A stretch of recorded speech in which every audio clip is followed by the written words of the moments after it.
Ron, thanks for joining me. So another question I have for you, the phrase apologetics, it has some negative misconceptions.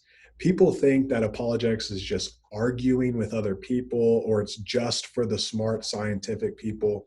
How would you address those misconceptions and why is apologetics for everyone? This is an important question, and I think it's good to get this out there. Sometimes there are those who get so focused on the head knowledge of apologetics, the logic, the arguments, the evidence, that they forget that God is commanding us to love Him with all our heart, soul, and being, not just our mind. The great commandment doesn't say love the Lord your God with all your mind, with your heart, your soul, your whole being, and your mind. It isn't just about head knowledge. Nothing that we can do matters if we forget that nothing happens in the human heart without what we call the indwelling of the Holy Spirit. We can't save ourselves. Only God can save us through the incomprehensible gift of His grace, His love, His mercy, His sacrifice ultimately on the cross.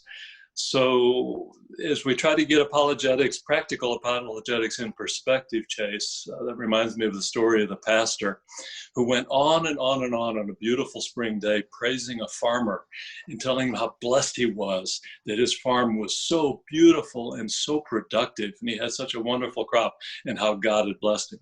And the pastor maybe carried on a little too long, and eventually the farmer interrupted and he says, Pastor, I thank God every day for all these blessings, but you should have seen this place when God had it all to Himself.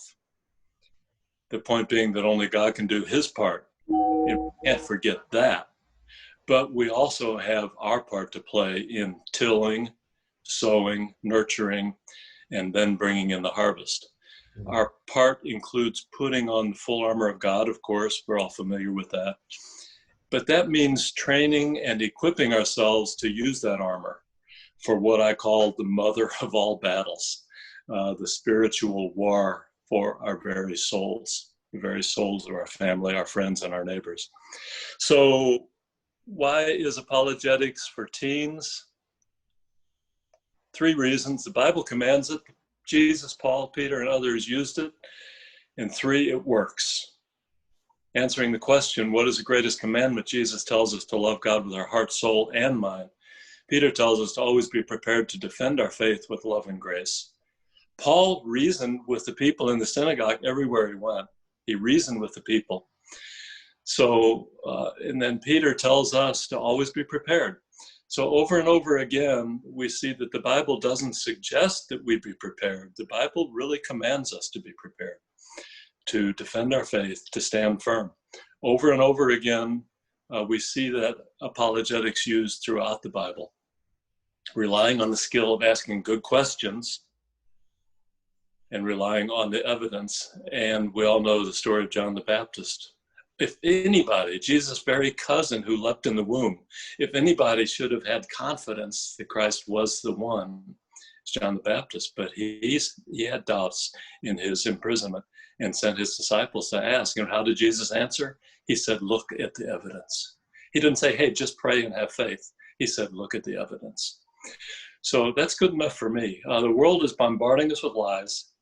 It's absolutely essential that we recognize those lies and we know why. We can be confident that they are not true and that our faith is true. In other words, evidence matters. Evidence defeats doubt and builds more confident disciples.